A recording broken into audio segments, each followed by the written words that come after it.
First ఆ moment షిప్లో అడుగు పెట్టినప్పుడు ఏమనిపించింది? నన్ను ఎవరైనా తీసుకెళ్తారా, షిప్ వరకు ఎలా తీసుకెళ్తారో ఏం ఐడియా లేదు. అండ్ మీరు ఫస్ట్ ట్రైనింగ్ అన్నారు కదా, అసలు Yes. ట్రైనింగ్ ఎలా ఉంటుంది, ఏం చేస్తారు ట్రైనింగ్?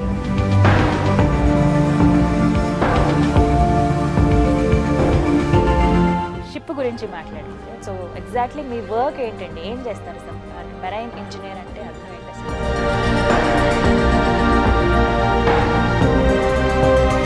ఎలాంటి పరిస్థితులు ఎదురవుతాయి నడి సముద్రంలో, ఆ వాతావరణ పరిస్థితులు ఎట్లా ఉంటాయి అసలు మీరు వెళ్ళినప్పుడు?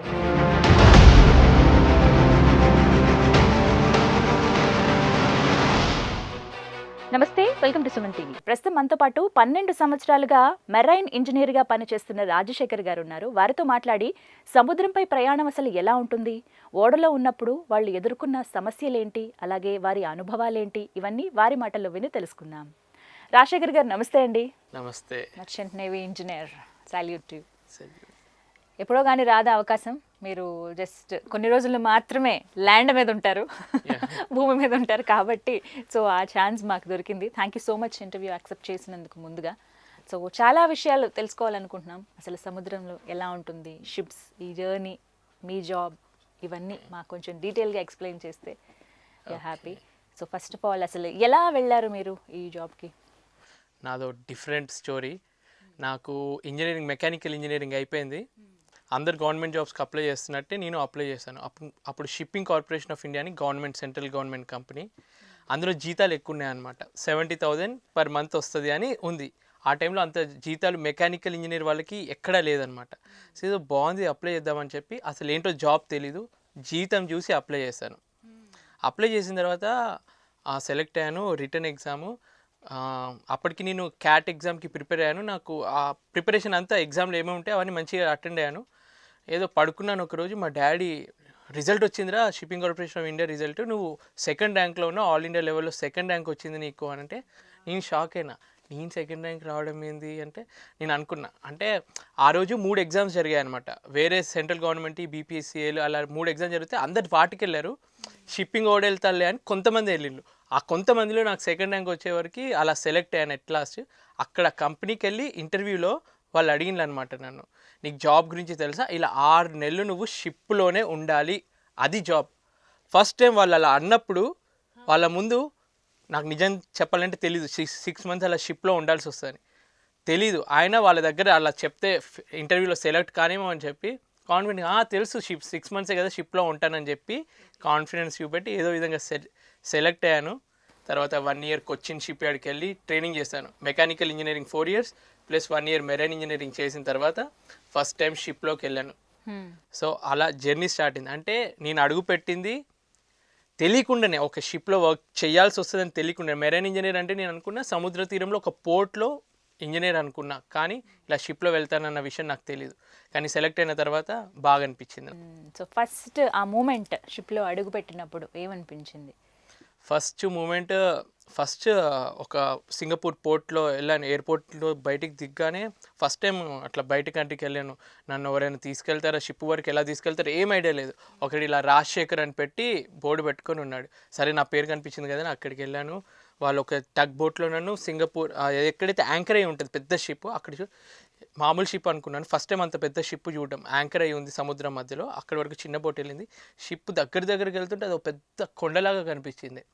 సరే అని చెప్పి ఆ ల్యాడర్ ఎక్కి, అంత కొత్తగా అనిపించి స్టార్టింగ్ భయం వేసింది నాకు. అంటే ఎలా ఉంటుంది నా లైఫ్, ఇన్ని రోజులు అంటే ల్యాండ్ మీద ఉన్నాను, ఏదైనా కానీ హాస్పిటల్ పక్కనే ఉంటుంది, అమ్మ నాన్నని కలవచ్చు. కానీ షిప్లో ఏముంటుంది, నాకు ఏదైనా అయితే ఏమవుతుందా అని ఒక టెన్షన్. కాకపోతే నాకు ట్రైనింగ్ అంతా అయిపోయి మెంటల్గా కొంచెం ప్రిపేర్ అయి ఉంటాను. మాకు అన్నీ నేర్పిస్తారనమాట, ఎటువంటి సిచ్యువేషన్ అయినా హ్యాండిల్ చేసేటట్టు. సో షిప్లో వెళ్ళాను. జూనియర్ ర్యాంక్లోనే వెళ్తారు ఎవరైనా కానీ. జూనియర్ ర్యాంక్ నుంచి వెళ్ళి టాప్ రేంజ్కి వెళ్తారు షిప్పింగ్ ఫీల్డ్లో. అలా జూనియర్ ఇంజనీర్గా జాయిన్ అయ్యాను. 5th ఇంజనీర్ అని అంటారు. జాయిన్ అయ్యాను.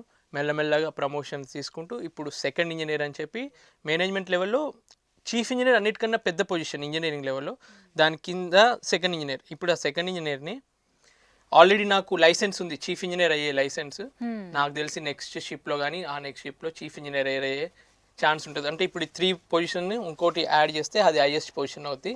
అలా చీఫ్ ఇంజనీర్ అవ్వబోతానేమో అని ఒక నమ్మకం ఇప్పుడు నాకు. ఖచ్చితంగా అవుతారు. అంటే అంచెలంచెలుగా మీరు వెళ్తూ వచ్చారు జూనియర్ ఇంజనీర్గా. అండ్ మీరు ఫస్ట్ ట్రైనింగ్ అన్నారు కదా, అసలు ట్రైనింగ్ ఎలా ఉంటుంది, ఏం చేస్తారు ట్రైనింగ్లో? ట్రైనింగ్లో అమాయకంగా ఉన్న వ్యక్తి ధైర్యవంతుణ్ణి చేస్తారు. అది మెయిన్. ఎలా అంటే పొద్దున్నే 5:30కి లేవాలి. ఇంట్లో ఉన్నప్పుడు నేను ఎలా ఉండేవాడిని అంటే ఇంజనీరింగ్ క్లాస్ 9కి స్టార్ట్ అవుద్ది. 9కి వెళ్తే ట్రాఫిక్ ఎక్కువ ఉంటుంది, బస్సులో జనాలు ఎక్కువ ఉంటారని చెప్పి ఒక పీరియడ్ ఎగ్గొట్టి 10కి రీచ్ అయ్యేవాడిని. అప్పుడైతే బస్సులు ఖాళీగా ఉంటాయి. అలా నన్ను కాలేజ్కి వెళ్తే వీడు లేట్ రాజశేఖర్ అంటే లేట్గా వచ్చే రాజశేఖర్ అని అనేటోళ్ళు. అటువంటి వాడిని అక్కడికి వెళ్ళిన తర్వాత అందరికన్నా ఫస్ట్ వెళ్ళడం స్టార్ట్ చేశాను. ఓకే. ఇంట్లో అన్నం తింటే వదిలిపెట్టేసి నువ్వే కడగాలమ్మా, ఆడవాళ్ళు కడగాలి, ఇంట్లో అమ్మ నువ్వే కడగాలి, నేనేంటి అన్న లెవెల్లో ఉండే నేను అక్కడికి వెళ్తే నా ప్లేట్లు నేను కడుక్కోవడము, నాది మా ట్రైనింగ్ ఇన్స్టిట్యూట్లో మాది మేము మెయింటెనెన్స్ హౌస్ కీపింగ్ చేసుకోవడం అన్నీ నేర్పించారు. అంటే ఇంట్లో అమ్మ నాన్నల దగ్గర మనం ఎంత గారాభంగా పెరుగుతామో రియల్ సొసైటీ రియల్ లైఫ్ ఎలా ఉంటుందో ఆ ట్రైనింగ్లో మాకు నేర్పించారనమాట. అది ట్రైనింగ్లో అది మెయిన్ కాన్సెప్ట్. అది పర్సనల్ లెవెల్లో మనం ఎలా లీడ్ చేయాలన్నది. ప్రొఫెషనల్ లెవెల్లో ఏంటంటే అది పెద్ద షిప్, ఎన్నో మిషనరీ ఉంటుంది. ఇక్కడ మనకి ఏదైనా ప్రాబ్లం వచ్చి మిషనరీలో మెయింటెనెన్స్ చేయాలి అంటే నీ వల్ల కాకపోతే ఇంకొకరిని వేరే వాళ్ళని పిలిపిస్తావు. షిప్ సముద్రం మధ్యలో ఉంది, మెయిన్ ఇంజన్ ఆగిపోద్ది. అప్పుడు ఏమవుద్ది, ఏదైనా కానీ మేమే చేయాలి. అంత పెద్ద మిషనరీకి హ్యాండిల్ చేయడానికి మాకు స్కిల్స్ కావాలి. బేసిక్ థియరిటికల్ అనే కాకుండా ప్రాక్టికల్గా నేర్పిస్తారు మాకు. ఇప్పుడు మన ఇంజనీరింగ్ కాలేజెస్ ఎలా ఉన్నాయంటే నార్మల్గా జస్ట్ థియరీ చేసామా, ఆ ఎగ్జామ్కి ముందు ఒక నైట్ చదువుకున్నామా, ఏదో నడిచిపోద్ది. కానీ ఇక్కడ అలా నడవదు మాకు. థియరీ నువ్వు వచ్చినా రాకపోయినా కానీ ప్రాక్టికల్గా చేసి ఆ షిప్ని నడపాలి. అటువంటి ట్రైనింగ్ అక్కడ ఉంటుంది మాకు. సో ప్రొఫెషనల్గా అలా మెంటల్గా కూడా మమ్మల్ని ప్రిపేర్ చేస్తారు. ఓకే. సో అలా ట్రైనింగ్ అంతా ఎక్కడ జరిగిందండి? నాది కొచ్చిన్ షిప్ యార్డ్లో జరిగింది. కేరళ అది వెళ్తున్నప్పుడు కూడా ఫస్ట్ టైం ఎలా సిచ్యువేషన్ ఉండేదంటే నేను ఇలా కొచ్చిన్ షిప్ యార్డ్ వరకు మా మమ్మీ డాడీ వచ్చిండు. అంటే ఎప్పటి నుంచో వీళ్ళతో పెరిగినా కాబట్టి ఇప్పుడు కూడా మా డాడీ వచ్చినట్టే అప్పుడు మా మమ్మీ డాడీ వచ్చిండు నాతోటి. ఆ గేట్ దగ్గర సెక్యూరిటీ వాళ్ళు ఉంటారు కదా, సిఆర్పిఎఫ్ వాళ్ళు, పేరెంట్స్ ఎలా లేదు, ఓన్లీ అబ్బాయి లోపలికి వెళ్ళాలి అంటే అప్పుడు మా మమ్మీ ఏడవడం మొదలెట్టేది. నా కొడుకు ఒక్కడి ఇంత లగేజ్ మోసుకుంటూ అంత లోపలికి ఎట్లా వెళ్తాడు, నేను వెళ్తా అని అక్కడ గొడవ పెట్టిందంట. నేను అన్న వద్దమ్మా, ఈ గారాబం వల్లనే నేను ఇట్లా తయారైన, ఇప్పుడు ఆధారపడ్డా, ఇప్పటి నుంచి నేను ఒక్కని వెళ్ళిపోతా అని అక్కడ స్టార్ట్ చేసింది. ఇక ఒంటరిగా అట్లా నడుస్తూనే ఉంది ప్రయాణం. సో అలా కొచ్చిన్లో జరిగింది కొచ్చిన్ షిప్ యార్డ్లో. ట్రైనింగ్ ఎన్ని రోజులు ఉంటుందండి మీకు? నాకు ట్రైనింగ్ 1 year ఉంది. అంతకుముందు 4 years మెకానికల్, అది బేసిక్ ఇంజనీరింగ్. ఇది స్పెషలైజ్డ్ ఫర్ షిప్కి related machinery engineering, marine engineering 1 year చేశాను నేను. కంప్లీట్గా కొచ్చిన్లోనే మొత్తం 1 year పాటు. ఓకే. ఫస్ట్ డ్యూటీ మీకు ఎక్కడ? ఫస్ట్ డ్యూటీ మా డ్యూటీ స్టార్ట్ అయ్యేది షిప్లో. సో మేము షిప్పింగ్ కార్పొరేషన్ ఆఫ్ ఇండియా వాళ్ళు నా ట్రైనింగ్ అంతా అయిపోయింది. నేను మెడికల్లో ఫిట్ అయిన తర్వాత వాళ్ళు ఒక షిప్ ఇచ్చారు, స్వర్ణ పుష్ప్ అని చెప్పి. అది 1,00,000 టన్నుల ఆయిల్ని క్యారీ చేసే ఒక ప్రోడక్ట్ ట్యాంకర్ అనమాట. ఇప్పుడు మనము చిన్న ట్రక్, ఆయిల్ ట్యాంకర్ ట్రక్ చూస్తేనే అమ్మ కొంచెం డేంజర్గా ఫీల్ అవుతాం కదా రోడ్డు మీద వెళ్తుంటే. లేదంటే ట్రైన్, ఆయిల్ ట్యాంకర్ ట్రైన్లు కూడా ఉంటాయి, కొంచెం భయం వేస్తుంది చూడగానే. అటువంటిది ఒక పెద్ద షిప్ మొత్తంలో 3,00,000 టన్నుల ఆయిల్ ఉంది అని ఊహించుకుంటే ఎలా ఉంటుందో అలాంటి ఒక దాంట్లో ఫస్ట్ నేను జాయిన్ అయ్యాను. చాలా జాగ్రత్తలు తీసుకోవాలి ఉంటుంది. ఒక్క స్పార్క్ ఆఫ్ ఫైర్ ఎక్కడైనా పడితే పేలే ఛాన్స్ ఉంటుంది. సో దాన్ని ఎట్లా మనం ప్రొటెక్ట్ చేసుకోవాలి, ఎన్ని జాగ్రత్తలు తీసుకోవాలి, అవన్నీ తీసుకుంటాం మేము షిప్లలో. సో ఫస్ట్ ట్రావెల్ చేసిన ప్లేస్ అండి మీరు? నేను ఫస్ట్ ఇండియాలో ముంబై నుంచి వెళ్ళి సింగపూర్కి వెళ్ళాను. సింగపూర్లో అక్కడ దిగి ఆ షిప్ ఎక్కాను. ఫస్ట్ నా ఫారిన్ కంట్రీ అంటే సింగపూర్లోనే. ఓకే. సో స్టాప్స్ అంటే ఎక్కడెక్కడ ఆగుతారు? ఇప్పుడు కంప్లీట్గా షిప్లోనే అని అన్నారు కదా, ఎన్ని రోజుల పాటు అసలు షిప్లో ఉంటారు మీరు? నేను ఒక్కసారి ఇట్లా షిప్ జాయిన్ అయ్యాను అనుకో, వాళ్ళు కాంట్రాక్ట్ రాసుకుంటారు, ఈ షిప్లో నువ్వు 6 నెలలు వర్క్ చేయబోతున్నావు అంటే. ఒక్కొక్క కంపెనీకి ఒక్కొక్కటి ఉంటుంది, 7 నెలలు, 8 నెలలు, కొన్ని 4 నెలలు. అలా నేను ఫస్ట్ జాయిన్ అయిన షిప్ 8 monthsకి సైన్ చేశాను అనమాట. 8 months అందులో వర్క్ చేశాను. షిప్ ఇప్పుడు మనం ఒక ట్రైన్ ఎక్కుతాం, ట్రైన్ హైదరాబాద్ నుంచి ఢిల్లీ వెళ్తుంది, మధ్యలో ఒక్కొక్క దగ్గర అవుతుంది. కానీ ఈ షిప్ ఎలా ఉంటుందంటే ముంబైలో లోడ్ అయిందంటే దుబాయ్ వరకు మధ్యలో ఆగదు. ఏ పోర్ట్ ఉందో ఆ పోర్ట్కి డైరెక్ట్ వెళ్ళి అక్కడ ఆగుద్ది అనమాట. అప్పుడప్పుడు ఎలా ఉంటుందంటే ఒకవేళ నేను యూఎస్ఏలో జాయిన్ అయ్యాను అనుకో, జపాన్ వరకు వెళ్ళాలి అంటే పెసిఫిక్ ఓషన్ని మొత్తం దాటి వెళ్ళాలి. ఒక 45 రోజులు ఓన్లీ సముద్రమే ఉంటుంది, ల్యాండ్ ఏది కనిపించదు. సో అలాంటి లాంగ్ జర్నీస్ ఉంటాయి. సో ఓవరాల్గా షిప్లో అయితే 6 నెలలు ఉండాలి. అప్పుడప్పుడు ఛాన్స్ కూడా ఉండదు. ఈ 6 నెలలు ఓన్లీ షిప్లోనే. అంటే పోర్ట్కి వెళ్ళినా కానీ కొన్ని దేశాలు ఎలా ఉంటాయంటే, ఇప్పుడు చైనా లాంటి కంట్రీలో మీ ఇండియన్స్ మేము ఎలవ్ చేయము. కొన్ని దేశాలు ఉంటాయన్నమాట, కొన్ని వేరే వాళ్ళని ఎలవ్ చేయవు. కొన్ని కోవిడ్ వల్ల అసలు ఎవరిని ఎలవ్ చేయట్లేదు. మొత్తం షిప్లోనే ఉండాల్సిన పరిస్థితి కూడా ఇప్పుడు ఉంటుంది. ఎలా అండి, జస్ట్ మీరు దిగడానికి కూడా ఉండదా ఇంకా? దిగడానికి ఉండదు, ఇక మాకు అలవాటు అయిపోద్ది. ఇప్పుడు ఆ జాబ్లో ఉంటాము, కింద వర్క్ చేస్తాము, మా మిషనరీని చూసుకుంటాం, మళ్ళీ సాయంత్రం నా క్యాబిన్కి వస్తాను, అది అలవాటు అయిపోద్ది. అది ఒక డిఫరెంట్ లైఫ్ స్టైల్. నేను ఎక్స్పీరియన్స్ అవుతున్నా కాబట్టి నాకు అది నార్మల్ అనిపిస్తుంది. వేరే వాళ్ళకి ఏంటి వీడు మనిషా లేకపోతే వింత పశువు, 6 నెలలు అలా ఎలా ఉండగలుగుతున్నాడు అన్న వాళ్ళ ఫీలింగ్ వస్తుంది. నాకు అప్పుడప్పుడు అనిపిస్తుంది, బయట మీ అందరి జాబులు చూసి వీళ్ళు ఎట్లా కష్టపడుతున్నారు. పొద్దున 7కి లేస్తారు, 3 గంటలు ట్రావెల్ చేసి ఆఫీస్కి వెళ్తున్నారు, మళ్ళీ 3 గంటలు ట్రావెల్ చేసి ఇంటికి వస్తున్నారు. 6 గంటలు వాళ్ళ లైఫ్లో అక్కడికే అయిపోతుంది. వాళ్ళు ఇంకా ఇంటికి వచ్చి ఒక 2 గంటలు ఇంట్లో వాళ్ళతో స్పెండ్ చేస్తున్నారేమో. నా లైఫ్లో 6 నెలలు మొత్తం ఇంటికి దూరమైనా మిగిలిన ఉన్న టైం అయితే మొత్తం ఫ్యామిలీకి ఇవ్వగలుగుతున్నా అన్న ఒక సాటిస్ఫాక్షన్ ఉంటుంది. అదొక అడ్వాంటేజ్, డిసడ్వాంటేజ్ రెండు ఉన్నాయి. మీరు అలా ఫీల్ అవుతారు, మేము ఇలా ఫీల్ అవుతాం అన్నమాట. సో అండ్ షిప్ గురించి మాట్లాడుకుంటే, సో ఎగ్జాక్ట్లీ మీ వర్క్ ఏంటండి, ఏం చేస్తారు? అంటే మెరైన్ ఇంజనీర్ అంటే అర్థం ఏంటి అసలు? మెరైన్ ఇంజనీర్ అంటే షిప్లో ఉన్న మిషనరీ. షిప్ నడవాలంటేనే మిషనరీ తోటి నడుస్తుంది. ఇప్పుడు మన బాడీకి హార్ట్ ఎలా అయితే ప్రతి బాడీకి బ్లడ్ సర్క్యులేట్ చేస్తుందో, షిప్ కూడా మెయిన్ ఇంజన్ అనేది ఒకటి ఉంటుంది. ఆ మెయిన్ ఇంజన్ ఆగిపోతే షిప్ నడవలేదు. మెయిన్ ఇంజన్ అంటే షిప్ నడవడానికి మెయిన్ ఇంజన్ నడుస్తూ ఉంటుంది, దానికి ఒక ప్రొపెల్లర్ ఉంటుంది. సో అది నడుస్తే ఆ ఫ్యాన్ లాగా ఉన్న ప్రొపెల్లర్ తిరిగి ఆ వాటర్ని వెనక్కి నెట్టి షిప్ ముందుకు వెళ్తుంది. సో ఆ పెద్ద షిప్ని, ఆ ప్రొపెల్లర్ని తిప్పడానికి ఇంత పెద్ద ఇంజన్ మనం యూస్ చేస్తాము. సో ఆ ఇంజన్ని మెయింటైన్ చేయాల్సిన బాధ్యత మాది. అది ఓన్లీ మెయిన్ ఇంజన్ అనే కాదు, షిప్కి సంబంధించి షిప్ అంటే ఒక సిటీ లాగా అనమాట. ఆ సిటీకి మనం ఎలక్ట్రిసిటీ ప్రొడ్యూస్ చేయాలి. ఎలక్ట్రిసిటీ ఎక్కడ బయట నుంచి ఏమి ఎలక్ట్రికల్ కేబుల్ రాదు, మేమే ప్రొడ్యూస్ చేయాలి. జనరేటర్స్ ఉంటాయి, ఆ జనరేటర్స్ నుంచి వెళ్ళి ఎలక్ట్రిసిటీ మేము ప్రొడ్యూస్ చేస్తాం. ఫ్రెష్ వాటర్ తాగాలి. ఫ్రెష్ వాటర్ ఎక్కడ? సముద్రం నీరు. ఆ సముద్రం నీరు నుంచి ఒక మిషనరీ తోటి ఫ్రెష్ వాటర్ జనరేటర్ని అందులో నుంచి వెళ్ళి ఫ్రెష్ వాటర్ మేము తయారు చేసుకొని ఫ్రెష్ వాటర్ తాగుతాం. తాగడం అనే కాదు, మనిషికి కావాల్సింది సీవేజ్ ట్రీట్మెంట్ ప్లాంట్. మనం పోయింది కూడా డిశ్చార్జ్ చేయాలంటే దాన్ని మొత్తం ప్యూరిఫై చేసి సముద్రంలోకి వదలాలి. దానికి ఒక మిషనరీ ఉంటుంది. ప్రతి మిషనరీ మెయింటైన్ చేయాలి. మొత్తం మెషినరీ, మాక్సిమం పార్ట్ అంతా మెషినరీ. ఇప్పుడు ఇది మీకు కనిపిస్తుంది, ఇది మంచి యూనిఫామ్, అబ్బా వీడికి ఏంటి అని అనుకుంటారు. మా వైఫ్ని అడగండి, నేను అప్పుడప్పుడు ఫోటోలు పెడతాను. నేను యాక్చువల్గా ఉండేది బాయిలర్ సూట్ అని ఒకటి ఉంటుంది. ఇప్పుడు మీరు చూస్తుంటారు వర్క్షాప్లో హెల్మెట్ పెట్టుకొని వేసుకుంటారు చూడు, నా చేతులు ఇలా ఉండవు, మొత్తం నల్లగా ఆయిల్ అంటే. ఎంత ఇంజనీర్ ఎంత టాప్ రేంజ్ వెళ్ళినా కానీ ఇప్పుడు నా జూనియర్స్తో వర్క్ చేయించాలి. వాళ్ళు ఒకవేళ చేయలేకపోతే నేను చేయాలి. సో డర్టీ జాబ్ అంటారు నాది. కాకపోతే కొన్ని జాబ్స్ ఎలా ఉంటాయంటే చెప్పి చేయించడం ఉంటుంది. నా జాబ్ ఏంటంటే చేసి వేరే వాళ్ళతో చేయించాల్సి ఉంటుంది. బట్ అంటిన మరకలు కూడా మంచివి అన్నట్టు, నిజంగా ప్రౌడ్ ఫీలింగ్ ఉంటుంది అండి ఖచ్చితంగా ఆ మూమెంట్ ఉన్నప్పుడు. సో మీకు ఫుడ్ అవన్నీ ఎలా, భోజనం? ఫుడ్ ఇది చాలామంది అడుగుతారు. ఇప్పుడు మీరు షిప్లో వెళ్తున్నారు కదా, ఫుడ్ ఎలా, మీరు ఏమైనా ఫిషెస్ పట్టుకొని అవే తింటారా లేదా అని అడుగుతారు. ఇప్పుడు మేము ఒక పోర్ట్ వెళ్ళాం, సింగపూర్లో. అంటే ఒక బిజీ పోర్ట్. సింగపూర్ అనే పోర్ట్ ఎలా అంటే వరల్డ్లోనే బిజియెస్ట్ పోర్ట్ అనమాట. ఏ షిప్ అయినా కానీ సింగపూర్కి రావాల్సిందే. అదొక బిజియెస్ట్ పోర్ట్ అనమాట. ఇప్పుడు మన ఇండియాలో ఒక మెయిన్ జంక్షన్ ఢిల్లీ, ముంబై ఎలా అయితే ఉంటుందో, వరల్డ్ మొత్తానికి సింగపూరు, దుబాయ్, ముంబై అలాంటి ఇంపార్టెంట్ పోర్ట్స్ కొన్ని ఉంటాయి. ఏ పోర్ట్కి వెళ్ళినా కానీ అక్కడ ఫుడ్ మేము సప్లై చేస్తారనమాట. ఆ ఫుడ్ ఎలా ఉంటుందంటే చికెన్ అయినా, మటన్ అయినా, మీట్ అయినా 2 నెలలు 3 నెలలు స్టోరేజ్లో పెడతాం. ఐస్ స్టోరేజ్ అంటారు. ఒక -15-20 degreesలో మీట్ రూమ్ అని ఒకటి ఉంటుంది, అందులో పెడతారనమాట. సో ఆ ఫుడ్ని డైలీ తీసి కట్ చేసి, ఎక్కువ నాన్ వెజిటేరియన్సే ఉంటారు షిప్లో. సో నేను ఎంత నాన్ వెజ్ తినడం అలవాటు అయిందంటే, ఒక స్టేజ్కి మొన్న ఒకసారి షిప్ ఎక్కుతున్నప్పుడు కొలెస్ట్రాల్ లెవెల్ కూడా పెరిగింది. అప్పటి నుంచి మొత్తం తక్కువ చేసి వెజిటేరియన్గా మారిన. సో మళ్ళీ వెజిటేరియన్ కోసం వాళ్ళు ప్రత్యేకంగా ఫ్రెష్ వెజిటేబుల్స్ మేము ఒక పోర్ట్లో తీసుకుంటే మ్యాక్సిమం ఒక 10 days 15 daysలో అయిపోతుంది. సో తర్వాత పొటాటోస్ ఏవైతే పాడవని ఉంటే వాటితో అడ్జస్ట్ అవుతూ ఉంటాము.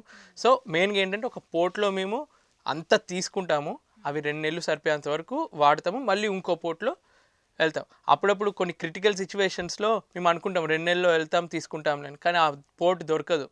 అప్పుడు ఎంత సేవ్ చేసుకుంటామంటే, డబ్బులు ఉంటాయి మా దగ్గర కానీ ఫుడ్ లేదు. సో ప్రతిదీ ఆలోచించి మేము అందరం డిస్ట్రిబ్యూట్ చేసుకుంటాం. రోజు ఒక ఎగ్ తినేటోడు 2 ఎగ్గులు తినేటోడు 1 ఎగ్ తింటాడు. కొందరు ఇక వదులుకుంటారు, నువ్వు తినరా బాబు, నువ్వు కొంచెం వీక్ ఉన్నావు కదా. అడ్జస్ట్మెంట్ మాకు మొదలవుతుంది. గొడవలు ఏం పడము, ఎందుకంటే ఇక్కడంటే గొడవ పడినా ఎవడైనా ఏమైనా చేస్తాడు, అక్కడ గొడవ పడితే మేమే మునిగిపోతాం. కాబట్టి మునిగిపోయేటోడు ఎప్పుడైనా కలిసే ఉంటాడు మంచిగా. సో ఆ జాగ్రత్త అనేది ఉంటుంది. సో ఫుడ్ అనేది ముందుగానే ప్రిపేర్ చేసుకుంటారు. ఫుడ్ వాళ్ళు తెస్తారు, ఒక చీఫ్ కుక్ అని ఉంటాడు, ఒక గ్యాలీ ఉంటుంది. 5 స్టార్ హోటల్ వాళ్ళు ఫుడ్ ప్రిపేర్ చేస్తారు చూడు, ఆ లెవెల్లో వాళ్ళు ఫుడ్ ప్రిపేర్ చేస్తారు. కానీ అంత డెలిషియస్గా ఏముండదు. ఎంతైనా అమ్మ చేతి వంట అంటేనే నాకు ఇష్టము. అంటే వైఫ్ కూడా వండుద్ది, కానీ అమ్మ first rank, second wife, third మా చీఫ్ కుక్. ఓకే, మీరు వండుతారండి? మీకు అసలు ఆ చాయిస్ ఉంటుందా? నార్మల్గా వర్క్ చేసే వాళ్ళు వెళ్ళి కుక్ చేసేది షిప్లో ఉంటుంది. ఎలా అంటే ఇప్పుడు కొందరికి కొంత ప్యాషన్ ఉంటుంది. ఇప్పుడు నేను లాస్ట్ టైం వర్క్ చేసినప్పుడు నేను ఒక్కడనే ఇండియన్ని, 25 మంది ఉంటాం మేము షిప్లో వర్క్ చేసే వాళ్ళము. ఒకరు ఫిలిపినోస్ నుంచి, అంటే ఎన్నో దేశాల మంది ఉన్నారు. నేను ఒక్కడిని ఇండియన్, నాకు ఒక్కడికే తెలుసు ఇండియన్ ఫుడ్ ఎలా చేయాలో. అప్పుడు నేను చచ్చినట్టు నెట్లో చూసుకొనైనా, అమ్మకు ఫోన్ చేసైనా, అద్వితికి ఫోన్ చేసైనా, ఇదిగో నాకు కొంచెం చెప్పమ్మా ప్రొసీజర్ అని చెప్పి వాళ్ళ దగ్గర తెలుసుకొని చీఫ్ కుక్ చెప్తాను, ఇట్లా ఇట్లా చెయ్యి బాబు అంటే అలా నాకు చేసి ఒకసారి నేర్పిస్తే వాళ్ళు చేసి పెడతారు నాకు. ఓకే, సో ఆ చాయిస్ ఉందన్నమాట. కుక్ ఎంతమంది ఉంటారండి? కుక్స్ ఒక్కరే ఉంటారు చీఫ్ కుక్. అతను 24 మందికి వండుతాడు. ఇంకో అతను మెస్ మ్యాన్ ఉంటాడు, తను అందరికి వడ్డీ అంటే సర్వ్ చేయడం అలా చేస్తూ ఉంటాడు. ఈ ఫుడ్ టైమింగ్స్ ఏంటండి? Breakfast, lunch, dinner? బ్రేక్ఫాస్ట్ ఒక్కొక్క కంపెనీకి ఒక్కొక్కటి. మార్నింగ్ 7 to 8 బ్రేక్ఫాస్ట్, మధ్యాహ్నం 12 to 1 lunch, evening 5 to 6 dinner ఉంటుంది. మా షిప్పింగ్లో ఎలా అంటే డిన్నర్ తొందరనే అయిపోద్ది, 6 కల్లా డిన్నర్ చేసేస్తాం. యాక్చువల్గా బాడీకి కూడా 6 కల్లా డిన్నర్ చేయడం అలవాటు చేసుకోవాలి. నేను ఇంటికి రాగానే వీళ్ళందరూ 9కి అట్లా తినేసరికి నాకు ఆకలి వేస్తూ ఉంటుంది. ఎప్పుడు పెడతారు అని వెయిట్ చేస్తూ ఉంటాను. వీళ్ళకి అలవాటు చేపిద్దాం అనుకుంటా, కానీ వాళ్ళు అంత తొందరగా తినడం, లేటే అయిపోద్ది ఇంట్లో. అయితే బిఫోర్ సన్సెట్ తినేయాలని అంటారు కదా, సో మీరు అది పక్కగా ఫాలో అవుతారు. ఆ రూల్స్ అలానే ఉంటాయి అక్కడ. సో మీ షిఫ్ట్ టైమింగ్స్ ఏంటంటే, మీరు కంప్లీట్ గా ఉండేది షిప్ లోనే, బట్ మీకంటూ టైమింగ్స్ ఉంటాయి అసలు? మాకు మార్నింగ్ 7 నుంచి వెళ్ళి ఈవినింగ్ 5-6 వరకు, డిపెండింగ్ ఆన్ వర్క్, ఇవైతే regular timings. So morning 7 to evening 6 వరకు చేసిన తర్వాత మిగిలిన టైం ఫ్రీ టైమే. కాకపోతే షిప్ నడుస్తూనే ఉంటుంది. పొరపాటున షిప్ నేను పడుకొని ఉంటాను, డీప్ స్లీప్లో ఉంటాను, ఏదైనా అలారం వస్తుంది. మిషనరీ ఎప్పుడు పర్ఫెక్ట్గా నడవాలని ఉండదు. ఏదో ఒక చిన్న ప్రాబ్లం వచ్చి అలారం వస్తే మాకు పడుకున్న వాళ్ళ రూమ్లో కూడా అలారం వస్తుంది అనమాట. ఇదిగో అలారం వచ్చింది, వెళ్ళి అటెండ్ అవ్వాలని చెప్పి టక్కున నిద్రలో లేచి కిందికి వెళ్తాము. మేము 5th ఫ్లోర్లో ఉన్నాం అనుకో, డౌన్ ఫ్లోర్లో ఇంజన్ ఉంటుంది, ఇంజన్ రూమ్ అని పెద్దది ఉంటుంది. అక్కడికి వెళ్ళి ఏం ప్రాబ్లం ఉందో చూసుకొని అలా ఉంటుంది. సో మెయిన్ వర్క్ వచ్చేసి మార్నింగ్ 7 to ఈవినింగ్ 6.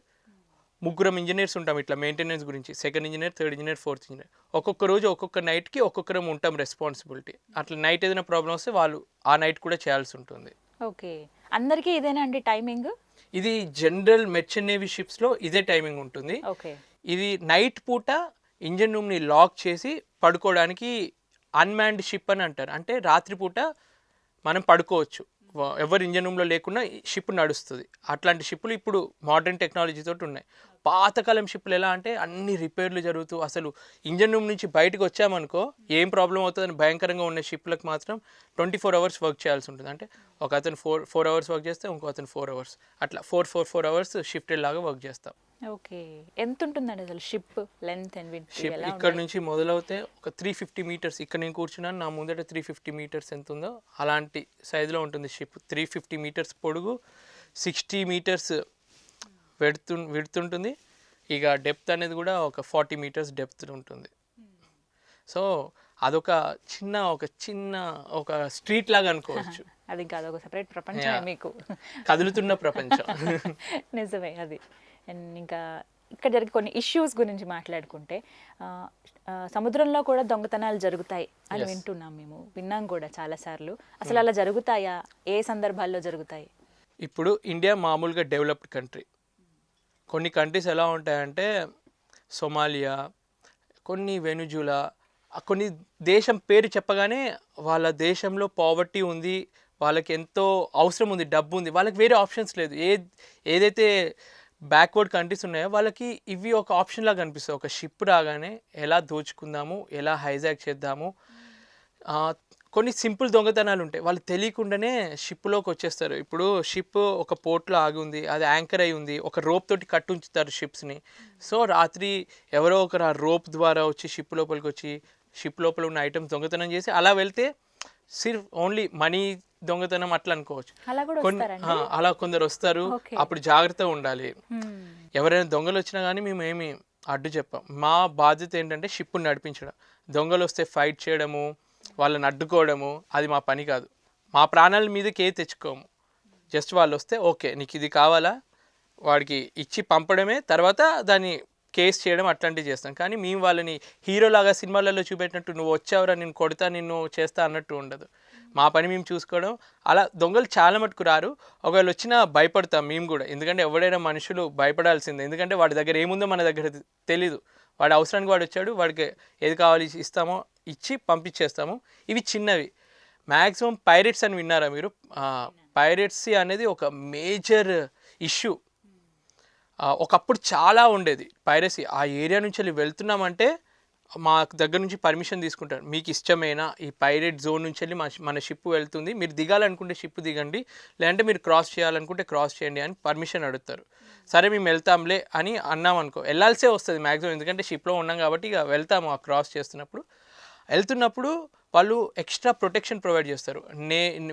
ఆ కంట్రీ కోస్టల్ గార్డ్ వాళ్ళు వచ్చి మమ్మల్ని పెట్రోలింగ్ లాగా ముందు వెనకాల ఉంటారనమాట. ఎంత ఉన్నా కానీ అప్పుడప్పుడు అవి బిజీ అయిపోయి కొన్ని షిప్స్ ఫాస్ట్గా వెళ్ళాల్సి ఉంటుంది. ఆ పెట్రోలింగ్ లేకుండానే వెళ్తారనమాట. సో అటువంటిప్పుడు షిప్ పొరపాటున స్పీడ్ తక్కువైనా కానీ ఒక చిన్న బోట్లో వస్తారనమాట. వాళ్ళు ఒక గన్నులు లాంటివి పట్టుకొని వెంటనే వస్తారు. మనకు తెలీదు, మన బోట్ ఒక స్పీడ్లో వెళ్తుంది, వాళ్ళది స్పీడ్ బోట్ అనమాట. టక్కున వస్తారు, వెంటనే ఎక్కి అటాక్ చేయడం మొదలు పెడతారు. లోపు ఆ చిన్న టైంలో ఒకవేళ వాళ్ళు వస్తున్నారంటే మా స్పీడ్ పెంచుకొని మేము వెళ్ళాలి, లేదంటే వాళ్ళు ఎక్కారు అని తెలియగానే మాకు ఒక సీక్రెట్ జోన్ ఉంటుంది. మేము ఎవరికి చెప్పం అది. ఆ షిప్లో ఒక సీక్రెట్ జోన్లో ఉన్న వాళ్ళందరూ లాక్ చేసుకొని అక్కడ సరిపడా ఒక ఫుడ్ ఉంటుంది. ఆ ఫుడ్ అంటే బేసిక్ అందులో మేము సర్వే వచ్చే బేసిక్ అంతా అక్కడ పెట్టుకొని అక్కడ లాక్ చేసుకొని ఉంటాం మేము. పొరపాటున మనుషులు ఎవరైనా అందులోకి చేరుకోకుండా బయట మిగిలిపోతే మ్యాక్సిమం వాళ్ళ ప్రాణం పోయే ఛాన్స్ ఉంటుంది. ఎందుకంటే వాళ్ళకి కావాల్సింది ఏంటంటే ఎవరైనా మనిషి దొరకాలి. మనిషి దొరికితే వాళ్ళు మన గవర్నమెంట్ తోటి కానీ డబ్బుల బేరం హైజాక్ లాగా చేస్తారు. ఒకవేళ మేము దొరకలేదనుకో, వాళ్ళకి కావాల్సిన వస్తువులు ఏదుంటే అవి తీసుకుని వెళ్తే ప్రాబ్లం ఏం లేదు. మనుషులు దొరికితే మాత్రం మనిషి ప్రాణాలు పోకుండా ఉండాలంటే వాడు అంటాడు ఈ షిప్ నువ్వు మా పోర్టుకి తీసుకెళ్ళు, మా ఉన్న జనాల దగ్గర తీసుకెళ్ళని చెప్పి షిప్ను అక్కడ తీసుకెళ్తాడు. అక్కడ హైజాక్ చేసి అక్కడ పెట్టేస్తే వాళ్ళు ఏం చేయలేరు. మళ్ళీ మా కంపెనీ వాళ్ళకి ఫోన్ చేసి గవర్నమెంట్తో డీల్ చేసి వాళ్ళకి కావాల్సిన మనీ ఇచ్చి, కొన్ని సిచ్యువేషన్స్ ఎలా ఉన్నాయంటే ఇప్పటికీ ఎవ్వరు ఎక్స్ప్లోర్ చేయలేదు. ఇందులో కొన్ని 10 ఏళ్ల పాటు అక్కడే ఇరుక్కుపోయిన వాళ్ళు కూడా ఉన్నారు. అంటే పైరేట్స్కి లొంగిపోయి కొన్ని కంపెనీస్ మేము ఎందుకు పే చేస్తామో షిప్ పోతే పోనీ అని వదిలేసే కంపెనీస్ కూడా కొన్ని ఉంటాయి. సో అప్పుడు ఒకప్పుడు సుష్మా స్వరాజ్ లాంటి వాళ్ళు ఇట్లా మీ ఈమెయిల్లో పెట్టినా ట్విట్టర్లో పెట్టినా కానీ తను రెస్పాండ్ అయ్యి బాగా చేసేది. ఇప్పటికి కూడా అంత అడ్వాన్స్డ్గా ఉంది మన గవర్నమెంట్, ఇప్పుడు బాగుంది. కానీ ఒకప్పుడు అలాంటి స్టేజ్ ఉండేదన్నమాట. సో అలా కష్టాలు పడ్డ వాళ్ళు కూడా చాలామంది ఉన్నారు. ఒక్కసారి అటాక్కి గురైన తర్వాత మనిషి సైకాలజీ కూడా మారిపోతుంది. ఇప్పుడు నేను ఒకవేళ అటువంటి అటాక్లో ఉండి మా ఇంట్లో వాళ్ళ తర్వాత నువ్వు వెళ్ళలేదే లేదు, ఇక్కడ నువ్వు ₹1 తక్కువైనా సంపాదించు కానీ అక్కడికి వెళ్ళి ప్రాణాల మీద తెచ్చుకోవద్దు అనే కుటుంబాలు ఉంటాయి. కాబట్టి అలా మానేసిన వాళ్ళు కూడా చాలామంది ఉన్నారు పైరేట్స్ అటాక్. మీరు ఎప్పుడన్నా ఫేస్ చేశారా ఇలా పైరేట్స్ దాడులు? మేము ట్రైనింగ్ తీసుకున్నాము. ఒకసారి ఆ ఏరియాకి వెళ్తున్నప్పుడు మా షిప్లోకి 2 కోస్ట్ గార్డ్ ఆ కంట్రీ గార్డ్స్ వాళ్ళు వచ్చిందనమాట మమ్మల్ని ప్రొటెక్ట్ చేయడానికి. ఒకవేళ ఎవరైనా వస్తే వాళ్ళు గన్ తోటి పేల్చి వాళ్ళని బెదిరించి పంపించేటట్టు. సో నేను ఒక్కసారి వాళ్ళ గన్నుని పట్టుకొని రియల్ బుల్లెట్ ఎలా ఉంటుంది, రియల్ గన్ను వెయిట్ ఎలా ఉంటుంది, అది పర్మిషన్ లేదు యాక్చువల్గా, ముట్టుకోనికి పర్మిషన్ లేదు. అయినా నేను తీసుకొని ఒక ఎగ్జైట్మెంట్ ఉంటుంది కదా మనిషికి, బొమ్మ తుపాకీకి రియల్ తుపాకీ పట్టుకోవడానికి. అలా ఒకసారి పట్టుకొని చూసి అలా చూశాను. వాళ్ళ దగ్గర నుంచి ఎన్నో విషయాలు తెలుసుకున్నాను. వాళ్ళు రియల్గా ఫేస్ చేసిన సిచ్యువేషన్స్.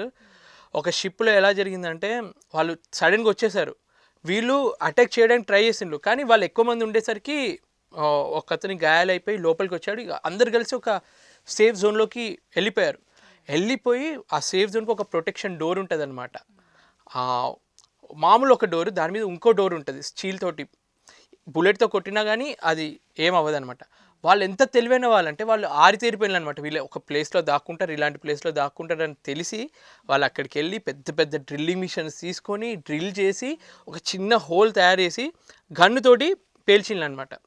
సో ఒక అతనికి తగిలింది. సో ఒక్క అతనికి తగిలితే వాడిని హాస్పిటల్ తీసుకెళ్ళాలి. సో ఆ డోర్ని ఓపెన్ చేసి అలా వాళ్ళు హైజాక్ అయ్యి గవర్నమెంట్ తోటి డబ్బులు తీసుకొని అలా సేఫ్ అయితే ఉన్నారు. కాకపోతే మనం ఎంత తెలివైన వాళ్ళమో, మనకి డబ్బు కావాలి కాబట్టి, వాళ్ళ అవసరం కాబట్టి వాళ్ళు కూడా అంత తెలివివంతులు అవుతున్నారు ఇప్పుడు. సో ఇలా పైరేట్స్ అనేవి పర్టికులర్గా ఏ ప్లేస్లో ఉంటారండి? ఇండియాలో మన వరల్డ్లో మెయిన్ టాప్ ర్యాంక్లో వచ్చి సొమాలియా అని చెప్పి, మన ఇండియా నుంచి వెళ్ళి దుబాయ్కి వెళ్తున్నప్పుడు మేము ఒక దగ్గర కనిపిస్తుంది సొమాలియా ఏరియా ఒకటి. ఇంకొకటి ఈ సింగపూర్కి వెళ్తున్నప్పుడు మలైకా స్ట్రేట్ అని చెప్పి ఒకటి ఉంటుంది, ఎక్కువ ట్రాఫిక్ ఉంటుంది అనమాట. అలాంటి ప్లేసెస్లో ఒక్కొక్కటి చేంజ్ అవుతుంటుంది. కాకపోతే ఈ సొమాలియా అనేది టాప్ రేంజ్లో ఉంటుంది. ప్లస్ వెస్ట్ ఆఫ్రికా అని చెప్పి ఉంటుంది, ఆఫ్రికన్ కంట్రీస్ దగ్గర. అవి కూడా కొంచెం పూర్ కంట్రీస్ అనమాట. అక్కడ కూడా పైరసీ జరుగుతుంది. కానీ మనం చెప్పుకున్నంత ఎక్కువ ఉండదు. ఒక 100 షిప్లలో ఒక షిప్కి అయ్యే ఛాన్స్ ఉంటుంది. అది కూడా ప్రొటెక్షన్ తీసుకొని మేము కరెక్ట్ ప్రొసీజర్లు వెళ్ళామనుకో ఎవరికి ఏం దొరకం. సో ఆ కేర్, జాగ్రత్తలన్నీ తీసుకునే ఉంటాం. రైట్. అండ్ ఇప్పుడు మనకి రోడ్డు మీద ట్రాఫిక్ ఉన్నట్టే షిప్స్ కూడా అలా ట్రాఫిక్ ఉంటుందా అండి? మీరు ఒక్కసారి సింగపూర్కి రండి. ఇక్కడ రోడ్ ట్రాఫిక్ ఇప్పుడు నేను వస్తున్నప్పుడు, వాన పడుతున్నప్పుడు ఎంతైతే ట్రాఫిక్ ఉందో సింగపూర్లో కూడా అలా ఉంటుంది. పెద్ద పెద్ద షిప్లు ఒక్కదాని వెనకాల ఒకటి, అసలు ప్లేస్ ఉండదు. మీరు మెరైన్ ట్రాఫిక్ అని ఒక వెబ్సైట్ ఉంటుంది. షిప్ ట్రాఫిక్ ఎలా ఉంటుంది అందులో చూడొచ్చు. వరల్డ్ మ్యాప్ మొత్తంలో షిప్లు ఎక్కడ ఎక్కువ ఆగుంటాయంటే ఈ సింగపూర్ దగ్గర మొత్తం అన్ని లైట్లు వేసినట్టే అన్ని షిప్లు ఉంటాయి అనమాట. అన్ని షిప్లు ఉంటాయి అక్కడ. దుబాయ్ సైడు, ఇక్కడ USA side, Singapore side traffic ఉంటుంది.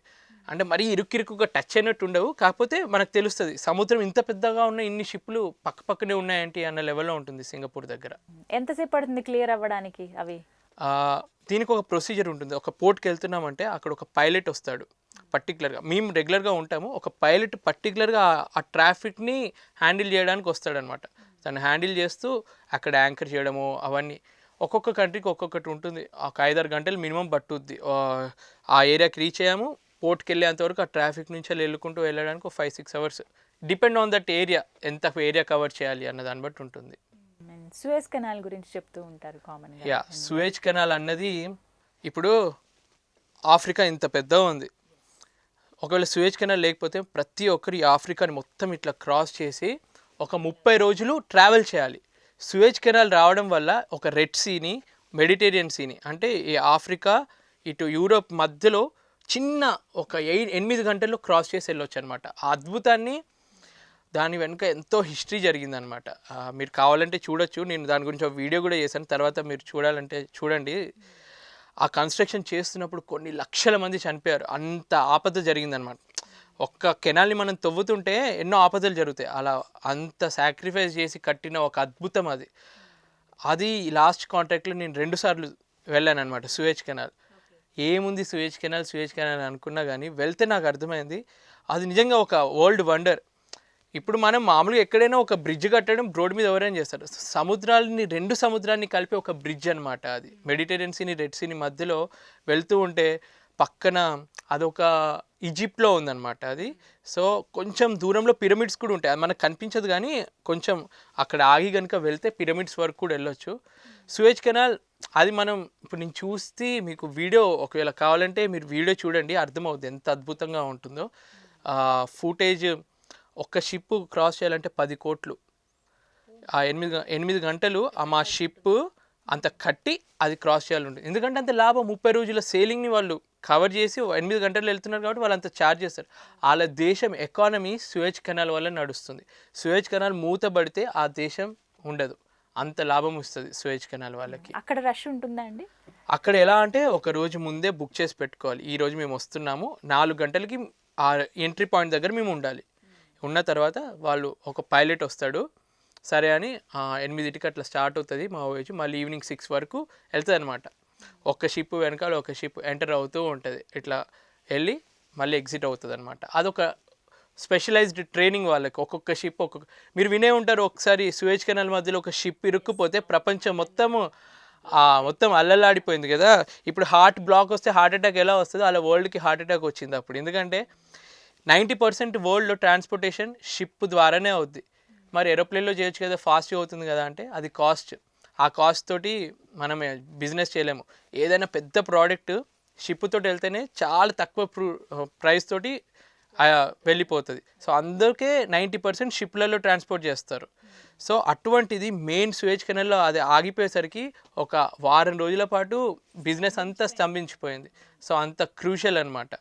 సో దీని వెనకాల ఎన్నో పాలిటిక్స్ కూడా ఉంటాయి. ఆ షిప్ ఆగిపోతే అందరూ ఎంత చేసినా కానీ ఎక్కడైతే పెద్ద పెద్ద వాళ్ళు ఉంటారో వాళ్ళందరూ చేతులు దులిపేసుకొని తప్పంతా షిప్లో పనిచేసే వాళ్ళ మీదనే పెడతారు. ఎందుకంటే వాళ్ళు ఈజీ వాళ్ళు పనిచేస్తున్నారు, వాళ్ళని ఈజీగా బలి చేయొచ్చు అన్నట్టు ఉంటుంది.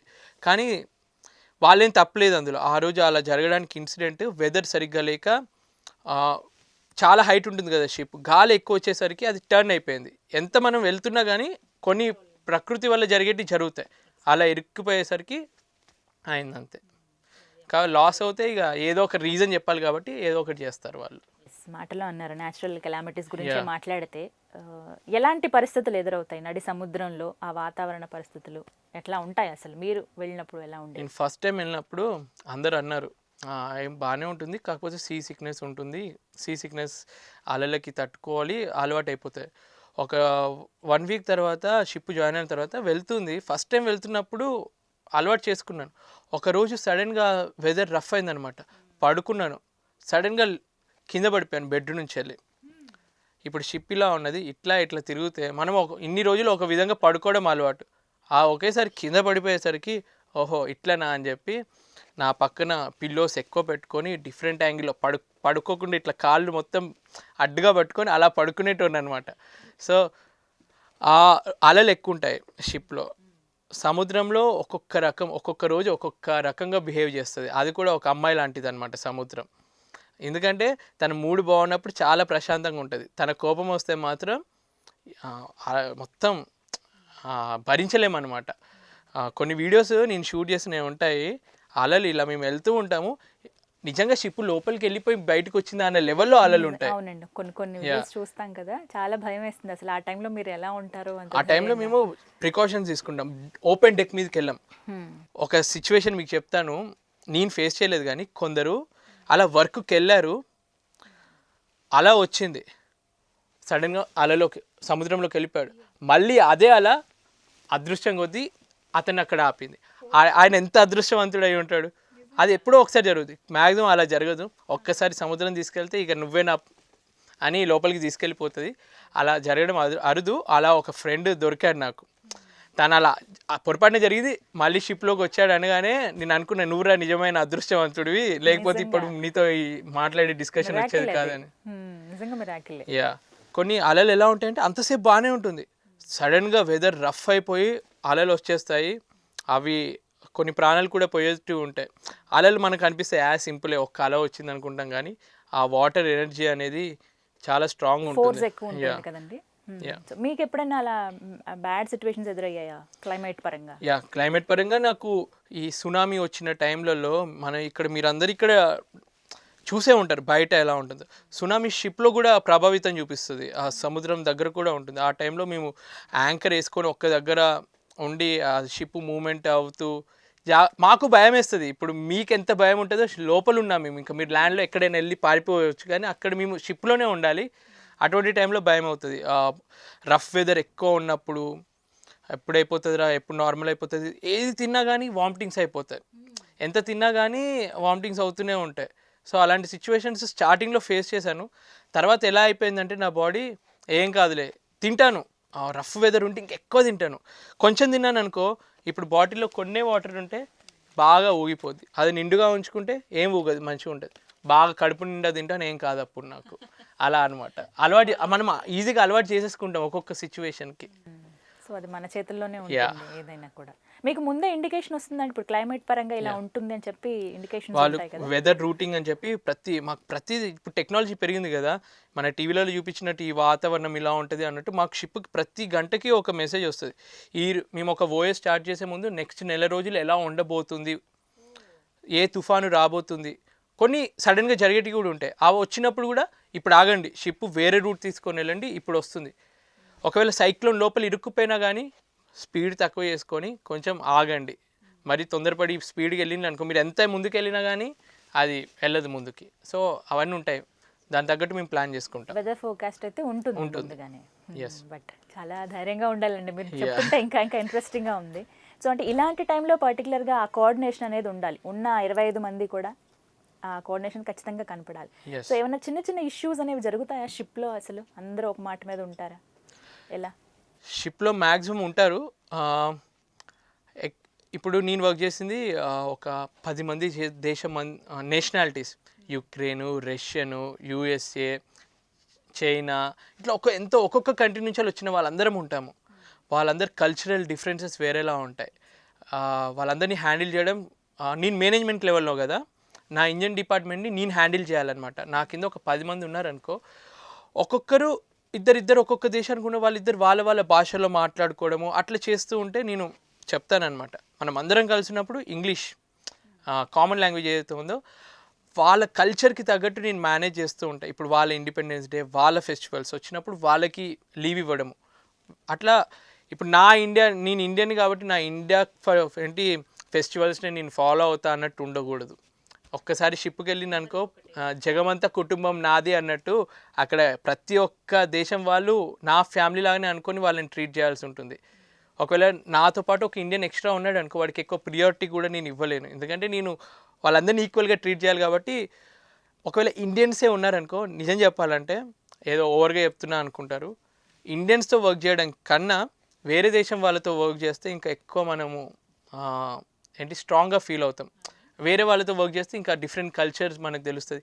ఇండియన్స్తో వర్క్ చేస్తే ఒక్కొక్క చిన్న ఇప్పుడు గవర్నమెంట్ కంపెనీలో వర్క్ చేస్తాం అనుకో, ఏవో ఒక రీజన్స్ చెప్పి ఏవో పాలిటిక్స్ జరుగుతాడు, అలా జరుగుతుంది ఒకే నేషనాలిటీ ఉంటే. కొన్ని పాలిటిక్స్ ప్రతి దాంట్లో ఉంటాయి, ఇందులో కూడా ఉంటుంది, కానీ అవన్నీ చెప్పి కూడా వేస్ట్, ప్రతి ఒక్క దగ్గర ఉన్నట్టే అవి. సో ఏమైనా ఇష్యూస్ ఉన్నా కూడా మ్యాక్సిమం నేను మేనేజ్ చేసేసుకోవాలి. అంటే ఎక్కువగా ఏ దేశం వాళ్ళు ఉంటారండి మోస్ట్లీ? మన ప్రపంచంలో ఎక్కువ మెర్చెంట్ నేవీలో వర్క్ చేస్తుందంటే ఫిలిపీన్స్లో వాళ్ళు ఎక్కువ మంది తక్కువ జీతాలకు వర్క్ చేస్తారనమాట. సో ఎవరికైనా కమర్షియల్గా మనీ గురించి ఆలోచిస్తారు, వాళ్ళు ఎట్లా చీప్ లేబర్ దొరుకుతుందని చెప్పి ఫిలిపీన్స్ వాళ్ళే ఎక్కువ వర్క్ చేస్తారు. ఫిలిపీన్స్, మన ఇండియన్స్, గ్రీక్ వాళ్ళు, పనామా, చైనా వాళ్ళు కూడా, రష్యన్స్, యుక్రేనియన్స్, ఇలా చాలా. ఇండియాలో ఏ రాష్ట్రం వాళ్ళు ఎక్కువగా ఉంటారు?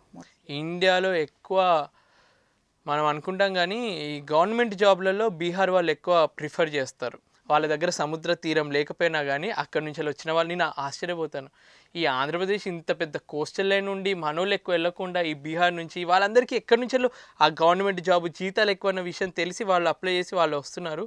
నా దృష్టిలో ఏంటంటే నేను చాలామందికి ఎంకరేజ్ చేస్తూ ఉంటాను, మన తెలుగు వాళ్ళు ఒకసారి ఆంధ్రప్రదేశ్ కోస్టల్ లైన్ చూస్తే వేరే స్టేట్స్తో కంపేర్ చేస్తే మన కోస్టల్ లైన్ చాలా పెద్దది. సో ఇంత బాగా ఉన్నప్పుడు ఒక్కసారి మన ఏరియా డెవలప్ అయిందంటే ఒక రేంజ్లో ఉంటుంది. నిజం చెప్పాలంటే మన ఆంధ్రప్రదేశ్ అనే కదా, ఆంధ్రప్రదేశ్కి అటాచ్ అయిన తెలంగాణ, ఇవి కూడా ఫుల్ డెవలప్ అవుతాయి ఒక్కసారి కోస్టల్ ఏరియా డెవలప్ అవుతాయి. సో ఇండియాలో కూడా ఇంకా మనకున్న పాపులేషన్కి చాలా రేర్, చాలామందికి ఈ ప్రొఫెషన్ గురించి తెలీదు, ఏదో కొత్తగా అనుకుంటారు, కానీ నిజంగా పాపులారిటీ పెంచుకుంటే మనం ఇంకా సంపాదించవచ్చు ఇందులో ఇన్వాల్వ్. బీహార్ వాళ్ళే ఎక్కువ ఉంటారండి. అంటే నేను అబ్జర్వ్ చేసింది, ఇంకా ఎగ్జాక్ట్ తెలియదు కానీ ఆంధ్ర నుంచి వెళ్ళి తమిళ్ వాళ్ళు, మహారాష్ట్ర వాళ్ళు, గుజరాత్ వాళ్ళు, వీళ్ళు ఎక్కువ ఉంటారు. కోస్టల్ ఏరియాస్ ఉన్న వాళ్ళు ఎక్కువ జాయిన్ అవుతూ ఉంటారు. మీరు వర్క్ చేస్తున్నప్పుడు అంటే సేమ్ నేను వర్క్ తెలుగు వాళ్ళు ఉన్నారా? ఎప్పుడో అదృష్టం కొద్దీ తెలుగు వాళ్ళు ఉంటారు. తెలుగు వాళ్ళు ఉంటే మాత్రం నాకు పండుగే. అంటే షిప్లో ఎప్పుడు హిందీలో, ఇండియన్స్ ఉంటే హిందీలో, వేరే వాళ్ళు ఉంటే ఇంగ్లీష్లో, తెలుగు వాళ్ళు ఉంటే తెలుగులో మాట్లాడతాను నేను. ఆ ఫీలింగ్ అంటే వర్క్ కాకుండా పర్సనల్గా ఉన్నప్పుడు వాళ్ళతో సినిమాలు చూడడము, తెలుగులో మాట్లాడము, మన అన్న ఫీలింగ్ ఉంటుంది. మరి షిప్లో ఉన్నప్పుడు పండగలు సెలబ్రేట్ చేసుకుంటారా అండి? స్పెషల్ డేస్ ఇలా? ఇప్పుడు నేను ఫారిన్ కంపెనీలో వర్క్ చేస్తున్నాను కాబట్టి వాళ్ళ కల్చర్కి తగ్గట్టు క్రిస్మస్ మంచిగా చేస్తారు, న్యూ ఇయర్ మంచిగా చేస్తారు. ఇండియన్ కంపెనీలో ఉన్నప్పుడు దీపావళి, దసరా ఇవి బాగా సెలబ్రేట్ చేసేది. సో ఏ కంపెనీకి తగ్గట్టు ఆ కంపెనీ, మాకు weekend Saturday evening party type చిన్నగా చేసుకుంటాం అనమాట. ఒక వారం మొత్తం కష్టపడ్డాం కాబట్టి ఒక సాటర్డే అట్లా ఈవినింగ్ అందరం కూర్చొని మూవీ చూడడము, పాటలు పాడుకోవడము, అలా చేస్తూ ఉంటాము. ఎలా ఉంటుందా? అది డిపెండ్ ఆన్ ది కంపెనీ. కొన్ని కంపెనీలో 0 ఆల్కహాల్ పాలసీ అంటారు, అంటే అస్సలు ఎలా వచ్చారు. కొన్ని కంపెనీలో ఇంత లిమిటెడ్గా ఒక బీర్ క్యాన్ పర్ డే అట్లా తాగొచ్చు అన్నట్టు ఉంటుంది. సో డిపెండ్స్ ఆన్ కంపెనీ, కానీ ఏదైనా కానీ లిమిట్లో ఉంటుంది. మాకు ఒక ఆల్కహాల్ టెస్టింగ్ మిషన్ కూడా ఉంటుంది. వర్క్ చేసే ముందు తాగొద్దు, ఒకవేళ నా డ్యూటీ అయిపోయింది 6 గంటలకి తాగి పొద్దున 7-12 అది ఉండదు కాబట్టి దాని ప్రభావం అట్లా పార్టీ ఎంజాయ్ చేయొచ్చు. ఓకే, సో లిమిటేషన్స్ లిమిటేషన్స్ ఖచ్చితంగా రూల్స్ అనేవి. రూల్స్ ఎక్కువ ఉంటాయి, ఇంకెక్కువ ఉంటాయి షిప్లో. అవునా? ఎవరికి లేనన్ని రూల్స్ మాకే ఉంటాయి. ఒక కంట్రీకి వెళ్ళాము అంటే ఒక ప్లాస్టిక్ బయట వేయకూడదు, పేపర్ బయట వేయకూడదు. ఇక్కడ రూల్స్ ఇక్కడ ల్యాండ్ మీద ఎన్ని అయినా చేయొచ్చు. చెత్త తీసుకెళ్ళి ఎదురింట్లో వేసినా ఏం ప్రాబ్లం ఉండదు. షిప్లో ఒక ప్లాస్టిక్ ముక్క బయట పడితే పోలీస్ కేసెస్ వేస్తారు. అంత రూల్స్ ఎక్కువ ఉంటాయి మాకు. కొన్ని కామన్గా వచ్చే డౌట్స్ కొన్ని ఉంటాయండి. ఏంటంటే వాటర్, ఇందాక మీరు అన్నారు ఇవన్నీ ఫిల్టరేషన్ జరగాలని. వాటర్ అసలు ఎలా తాగుతారు ఆ నీళ్లు? మరి ఫిల్టరేషన్ జరుగుతుందా? ఇప్పుడు మనం ఒక వాటర్ని సీ వాటర్ తీసుకున్నాము, దాన్ని స్టవ్ మీద పెట్టి ఆవిరి చేస్తే ఆవిరైందంతా ఫ్రెష్ వాటర్ మీద ఇట్లా డ్రాప్ లాగా ఉంటుంది చూడు, ఆ ఫ్రెష్ వాటర్ని మనం తీసుకొని తాగవచ్చు. ఎందుకంటే ఉప్పు కింద ఉండిపోయింది, మీద అది వచ్చింది. అదే ప్రిన్సిపల్ని యూజ్ చేస్తాం. ఒక పెద్ద మిషన్లో ఆ సీ వాటర్ని తీసుకెళ్తాం, దాన్ని వేడి చేస్తాము. ఏదైతే ఆవిరిలాగా ఫామ్ అయిందో దాన్ని మళ్ళీ కండెన్స్ చేస్తాం అనమాట. చల్లబరిచి ఆ వాటర్ని తీసి ఫ్రెష్ వాటర్ లాగా తాగుతాం. ఉప్పు వాటర్ అంతా బయటికి పంపిస్తాం, మంచి వాటర్ని అంతా కలెక్ట్ చేసుకుంటాం. ఇది అంతా ఇంజనీరింగ్ ప్రిన్సిపల్స్ అవన్నీ ఉంటాయి. సో ఇది బేసిక్ ప్రిన్సిపల్ అనమాట. సఫిషియెంట్గా ఉంటుంది వాటర్ అనేది, అందులో ఇబ్బంది ఉండదు, ఏముండదు. అండ్ న్యాచురల్ కెలామిటీస్, మరి వాటి గురించి? నేచురల్ కెలామిటీస్ వస్తే అదృష్టం బాగుంటే నేచురల్ కెలామిటీస్ రావు. ఒకవేళ వస్తే హ్యాండిల్ చేసుకోగలగాలి. ఏదో ఒక షిప్, ఓల్డ్ షిప్ అనుకోండి, పొరపాటున అంతా క్లోజ్ చేసుకున్నాం మేము, డోర్లు అన్నీ క్లోజ్ చేసుకున్నాం. పొరపాటున ఒక డోర్ ఓపెన్లో వదిలిపెట్టారనుకో, అలలు వచ్చాయి, మెల్లమెల్లగా వాటర్ అంతా కంపార్ట్మెంట్ లోపలికి వెళ్ళిపోయింది. మీరు టైటానిక్ సినిమా చూస్తుంటారు కదా, ఒక చిన్న హోల్ లోపల హల్కి అయ్యి ఒక కంపార్ట్మెంట్కి వాటర్ వెళ్ళింది, ఆ కంపార్ట్మెంట్ నుంచి ఇంకో కంపార్ట్మెంట్కి. ఆ టైటానిక్ ఇన్సిడెంట్ జరిగిన తర్వాత మాకు ఒక కొత్త రూల్ వచ్చిందనమాట, సేఫ్టీ సోలాస్ అని చెప్పి, షిప్కి సేఫ్టీకి సంబంధించింది. సో దాని తర్వాత ఒక కంపార్ట్మెంట్లో వాటర్ వచ్చిందనుకో, ఇంకో కంపార్ట్మెంట్లోకి రాకుండా ప్రొటెక్షన్ తీసుకునేవి కొన్ని వచ్చాయన్నమాట షిప్ కన్స్ట్రక్షన్లో కూడా. సో కలామిటీస్ వస్తే వెంటనే తప్పించుకోవడానికి మా దగ్గర లైఫ్ బోట్స్ ఉంటాయన్నమాట. ఆ చిన్న లైఫ్ బోట్ ఎక్కి దింపేసుకొని మేము వెళ్ళిపోవాలన్నమాట. ఓకే, సో ఇలా ఎక్కడికక్కడ. అండ్ ఇంకొక డౌట్ ఏంటంటే, న్యాచురల్ కాల్స్ ఎలా మరి? ఇప్పుడు ఇన్నేసి నెలల పాటు అక్కడ ఉండిపోతారు కదా, అంటే అవన్నీ సముద్రంలో వదిలేస్తారా? పొల్యూషన్ కదా అని మాట్లాడతారు. సో ఏం చెప్తారు? ఇది ఇప్పుడు మన సీవేజ్ అంటారా, దీనికి కూడా ఒక ట్రీట్మెంట్ ప్లాంట్ ఉంటుంది అనమాట. ఇప్పుడు మనకు కూడా ఇక్కడ జరుగుతుంది కదా, ట్రైన్లలో కూడా ఇప్పుడు మన ఏదైతే బాత్రూమ్ ఉంటుందో దాని కింద ఒక సీవేజ్ ట్రీట్మెంట్ ప్లాంట్ లాగా పెట్టి, అది కూడా ఫ్రెష్గానే, ఒకప్పుడు ఎలా ఉండేది ఓపెన్గా రైల్వే ట్రాక్ మీదనే వదిలేసేవాళ్ళు. ఇప్పుడు టెక్నాలజీ పెరిగి దాన్ని ఫిల్టరేషన్ చేసి వదులుతున్నారు. అలానే షిప్లో కూడా ఒక పెద్ద ప్లాంట్ ఉంటుంది, 25 మంది ఎక్స్క్రీట్ చేసేదంతా ఒక ప్లాంట్లోకి వెళ్తుంది. దాని అంతా ప్యూరిఫై చేసి సముద్రంలోకి వదులుతాం. సో అది కూడా ఫ్రెష్ వాటర్ అంతా ప్యూరిఫై ఉంటుంది. సో ఏం ప్రాబ్లం ఉండదు. అది కూడా కెమికల్స్ అన్ని యూజ్ చేసి ఫ్రెష్ చేసే వదులుతారు దాన్ని. పొల్యూషన్ అనేది ఉండదు అంటారు. రైట్. అండ్ కొన్ని సరదా మూమెంట్స్, డాల్ఫిన్స్ కనపడతాయని, కొన్ని ఫిషెస్ కనపడతాయని అంటూ ఉంటారు. మీరు అలా చూసినవి ఏమైనా ఉన్నాయా? నేను ఒకసారి డాల్ఫిన్స్ ఏంటంటే వాటికి సరదా అనమాట. ఒక షిప్ వెళ్తుందంటే దాని ముందట వెళ్ళి దానికి కాంపిటీషన్గా దాని ముందే వెళ్తూ ఉంటాయి అనమాట. సో ఎప్పుడైనా డాల్ఫిన్స్ అలా వెళ్తున్నాయి, నేను ఇంజన్ రూమ్లో వర్క్ చేస్తుంటాను కదా, డెక్లో మీదున్న వాళ్ళు చెప్తే డాల్ఫిన్స్ ఉన్నాయి అంటే వర్క్లో నుంచి నేను ఉరుక్కుంటూ ముందుకు వెళ్ళి కెమెరా పట్టుకొని తీస్తాను. నన్ను షిప్లో అందరూ అంటారు, వీడు కెమెరామ్యాన్, ఏది ఉన్నా కానీ నాకు చెప్తారనమాట, వీడు ఏదున్నా క్యాప్చర్ చేయాలనుకుంటాడు కదా అని చెప్పి నాకు ఇన్ఫార్మ్ చేస్తారు. ఒకసారి డాల్ఫిన్స్ని చూసాను, ఒకసారి దూరం నుంచి వెళ్ళి వేల్స్ ఉంటాయన్నమాట. వేల్స్ ఏంటంటే ఒకేసారి వచ్చి బయటికి గాలి వదిలినట్టు ఇట్లా వదులుతాయి అన్నమాట. సో ఆ వదిలినప్పుడు తెలుస్తుంది ఇక్కడ వేలు ఉందని చెప్పి. సో జూమ్ చేసి బైనాక్యులర్స్ పెట్టుకొని జూమ్ చేసి చూస్తే పెద్ద వేలు ఇలా వెళ్తుంటాయి. అవి షిప్ పక్కకి రావు, దానికి సౌండ్ తెలుస్తుంది, మిషనరీ సౌండ్ తెలిసి అది దూరం నుంచి వెళ్ళిపోతుంది. సో అలా చూసినప్పుడు ఎగ్జైటింగ్ ఉంటుంది. అవనే కాదు, వింత సీగుల్స్ అని చెప్పి పక్షులు కూడా మాతో ప్రయాణం చేస్తూ ఉంటాయి. కొన్ని నెలల పాటు ఇక్కడ నుంచి స్టార్ట్ చేసి ఒక పెసిఫిక్ ఓషన్ క్రాస్ చేస్తున్నప్పుడు అమెరికాలో ఎక్కిన పక్షి సీగులు జపాన్ వరకు మాతో ట్రావెల్ చేస్తుంది. అంటే ఎగురుకుంటూనే వస్తుంది. ఒకవేళ అలసిపోయింది అనుకో షిప్ మీద రెస్ట్ తీసుకుంటుంది. అలా ఒకసారి నేను వెళ్ళినప్పుడు ఇట్లా వీడియో కూడా తీసుకుంటాను అనమాట. మనిషి కొత్తోడు వచ్చిందని చెప్పి ఫస్ట్ నా హెల్మెట్ మీదకి వచ్చి ఇట్లా కొడుతుంది. తర్వాత సెకండ్ డే వచ్చిన తర్వాత అలవాటు అయిపోతుంది, వీడు మామూలుడే మనోడే.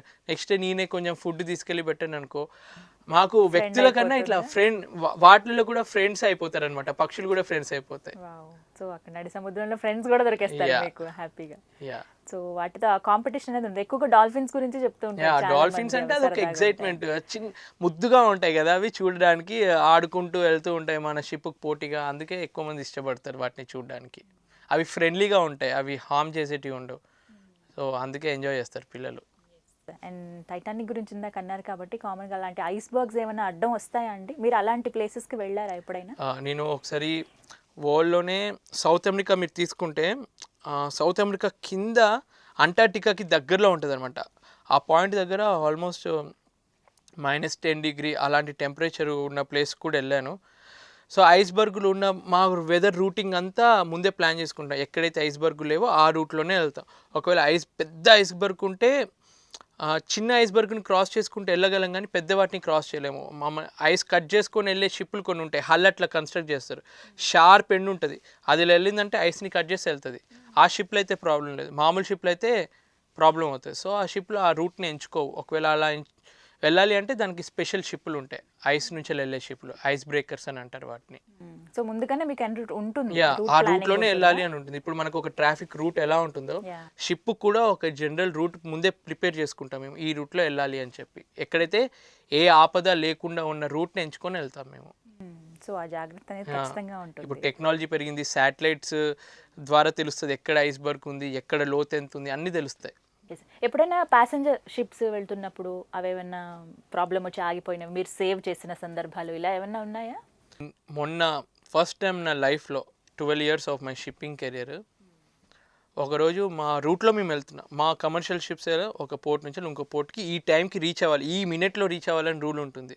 కొంచెం లేట్ అయినా పెనాల్టీస్ హెవీగా ఉంటాయి. సో ఒక డిస్ట్రెస్ కాల్ వచ్చింది మాకు ఒక ఎంసీసీ అని ఉంటుంది, మెరైన్ ఏంటంటే ఇలా ఆపదలో ఉన్న షిప్స్ వాళ్ళకి కాంటాక్ట్ చేస్తే ఆ సెంటర్ వాళ్ళు దగ్గరలో ఉన్న పెద్ద షిప్కి ఇన్ఫర్మేషన్ ఇస్తారు. సో మాకు వచ్చింది, మీ దగ్గరలో ఒక 10 nautical miles డిస్టెన్స్లో ఒక డిస్ట్రెస్ షిప్ ఉంది, అందులో 50 మంది ఉన్నారు, వాళ్ళకి ఫుడ్ లేదు, వాళ్ళు ఫుడ్ కోసం వెయిట్ చేస్తున్నారు, మీరు వెళ్ళి ఫుడ్ ఇవ్వాలి, లేదంటే వాళ్ళు ప్రాణాలు కూడా పోయే స్టేజ్లో ఉన్నారు వాళ్ళు అని ఒక డిస్ట్రెస్ సిగ్నల్ వచ్చింది. మేము వాళ్ళని వెతుక్కుంటూ ఆ ఏరియా మొత్తం తిరిగి. ఏ ప్లేస్ అండి అది? ఎగ్జాక్ట్ మెడిటేరియన్ సీలో. మనం ఎగ్జాక్ట్ డీటెయిల్స్ కూడా చెప్పలేము, ఎందుకంటే అవి సెక్యూరిటీ రీజన్స్ తోటి వాళ్ళు అలౌ చేయరు. వాళ్ళు ఇల్లీగల్గా వెళ్ళి కొన్ని షిప్స్ ఉంటాయి అన్నమాట, వాళ్ళ పేర్లు మనం బయట పెట్టలేము. అలా వాళ్ళు ఒక దేశం నుంచి ఇంకో దేశానికి ఎవరికి తెలియకుండా క్రాస్ చేస్తున్నారు. సో వాళ్ళు అట్లా డిస్ట్రెస్ కాల్, ఎటువంటి షిప్ అయినా కానీ హెల్ప్ చేయాలి, మాకు రూల్ అనమాట. నువ్వు కమర్షియల్ వేలో వెళ్తున్నావు కానీ డిస్ట్రెస్ కాల్ వచ్చింది, వాళ్ళని అటెండ్ చేయి, నీ షిప్కి వచ్చిన లాస్ ఇన్సూరెన్స్లో కవర్ అయిపోద్ది. సో అక్కడికి వెళ్ళాము, వాళ్ళని ఆ ఫుడ్ అంతా మేము ప్యాక్ చేసి ఉంచామన్నమాట. మొత్తం ఒక 8 గంటల సర్చ్ ఆపరేషన్ అనమాట. ఆ లొకేషన్లో ఉంది షిప్ అంటే వెంటనే దొరకదు ఆ షిప్. ఒక పాయింట్ వాళ్ళు చెప్తారు, ఆ చెప్పిన పాయింట్కి 5 గంటలు ఆ షిప్ ఎట్టెట్టెల్లో వెళ్ళిపోయి ఉంటుంది. మళ్ళీ మేమంతా వెతుక్కొని చీకటి అవ్వక ముందు వెతకాలి, మళ్ళీ చీకటి అయితే కనిపించడం కష్టం, వాళ్ళ దగ్గర లైట్లు ఉండవు, ఏముండవు, అవి మామూలు షిప్స్ కదా. వాళ్ళని దొరికించుకొని వాళ్ళకి ఫుడ్ ఇస్తే, వాళ్ళు ఫుడ్ వాళ్ళు ఎన్ని రోజుల నుంచి ఫుడ్ తిన్నారో తినలేదో తెలియదు, కానీ ఒక్కసారి మనం ఇట్లా వాళ్ళకు ఒక చిన్న బాటిల్ ఏదైనా ఇచ్చిన, మా దగ్గర అప్పుడు ఒక వారం రోజుల్లో పోర్ట్కి రీచ్ అవుతాం అనమాట. ఫుడ్ ఎంతైతే మాకు 3 రోజులకు సరిపడా ఫుడ్ ఉంచుకొని మిగిలిందంతా వాళ్ళకి ఇచ్చాము, ఎందుకంటే మాకు తెలుసు మేము నెక్స్ట్ పోర్ట్కి వెళ్తే ఎట్లయినా తినగలం, మేము అడ్జస్ట్ అవుతాం, కానీ వాళ్ళకి ఇస్తే వాళ్ళ ప్రాణాలు కాపాడవచ్చు అన్న ఉద్దేశంతో అలా ఇచ్చాము. ఆ తర్వాత వాళ్ళు మాకు ఒక సర్టిఫికేట్ ఇస్తారనమాట, ఇండివిజువల్గా ఇవ్వరు, షిప్ నేమ్ తోటి, captain you did a good job, me crew అంతా కష్టపడి ఇట్లా సేవ్ చేసిండ్రు అని అట్లా.